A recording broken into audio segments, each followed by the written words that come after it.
जो दुनिया बदलने से पहले खुद को बदल देते हैं वो इंसान अमीर व्यक्ति कहलाता है। जो दुनिया बदलते समय खुद को बदलता है वो मिडिल क्लास कहलाता है। और जो दुनिया बदलने के बाद भी सोचता है कि क्या मुझे बदलना चाहिए, वही इंसान गरीब व्यक्ति होता है।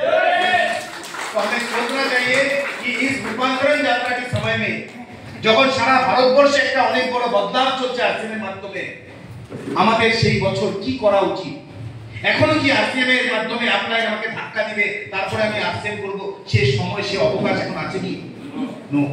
सो इसलिए हमें समझना होगा कि इस बिजनेस में, इस अभियान में, इस भीड़ में अगर आप खो जाते हो तो कोई आपको देखेगा भी नहीं, पता भी नहीं चलेगा कि आप इस भीड़ का हिस्सा हो। लेकिन जिस दिन इस भीड़ में अपना आइडेंटिटी बनाओगे, अपना एक अचीवमेंट बनाओगे, अपना एक पोजीशन को बनाओगे, उस दिन लोग आपको सलाम करेगा, उस दिन लोग आपको पहचानेगा। और इसके लिए इस साल में इस रूपांतरण यात्रा का एक ही उद्देश्य है, वो है ग्रोथ।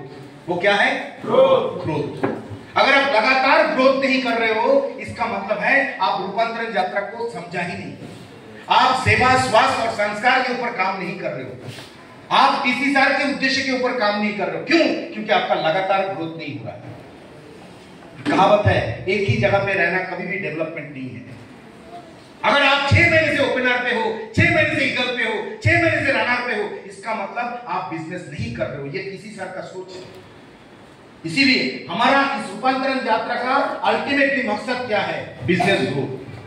बिजनेस ग्रोथ ही हमारा अल्टीमेट मोटो है, हमारा अल्टीमेट मिशन है। समझ में आ रहा है कुछ? yes. और ऊपर से ये कौन सा महीना है? 16 सितंबर से भीलवाड़ा से आरसीएम का रथ यात्रा शुरू होगा पूरे इंडिया में। और नवंबर महीना हमारा एनिवर्सरी का महीना है। और जब जब एनिवर्सरी होता है तब तब हम सितंबर महीने को लेके बहुत एक्साइटेड होते हैं। क्यों? क्योंकि सितंबर महीने में हमें ग्रोथ के साथ बहुत सारे लोगों की ग्रोथ और अचीवमेंट के लिए हमें काम करना है। यस। इसीलिए सितंबर महीना जो है वो क्या है? सितंबर महीना हमारे लिए खास है। सितंबर महीना हमारे ग्रोथ का महीना है। और हमें क्या बनना है? सितंबर का क्या बनना है? सिकंदर बनना है। और शिव खेरा सर एक बात कहते हैं कि जो सफल व्यक्ति होते हैं ना, वो कोई अलग काम नहीं करते, वो एक ही काम अलग तरीके से करते हैं। वो तरीका हमें सीखना होगा। यस। कोई व्यक्ति आरसीएम में काम करके टेक्निकल अचीवर हो रहा है, कोई व्यक्ति लगातार अपने बिजनेस को ग्रो कर रहा है, कोई व्यक्ति लगातार अपने गाइडलाइन से अपनी टीम को धीरे धीरे अपनी टीम को आगे बढ़ा रहा है। और कोई व्यक्ति है जो बड़े पोजीशन में है और अपने बिजनेस को तोड़ तोड़ के खा रहा है। বাংলাতে বলবো, পিনটাকে ভেঙে ভেঙে খাওয়া। यस, আমি তো এই পিন, আমি যা বলবো সেটা রাইট, কিন্তু टीम में কোনো ग्रोथ नहीं।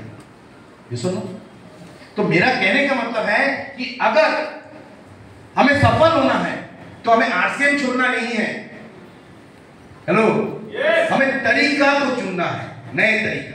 ऑफलाइन को छोड़ना नहीं है, ऑफलाइन को छोड़ना नहीं है, सिस्टम को छोड़ना नहीं है, बिजनेस को छोड़ना नहीं है, लेकिन वो तरीका जानना है जिस तरीके से काम करने से आपको सफलता मिलेगा। एक ही आरसीएम है, किसी को टेक्निकल मिल रहा है और कोई 6 महीने से अपने पिन को चेंज नहीं कर रहा है। कारण क्या है? उस कारण को समझना बहुत महत्वपूर्ण है।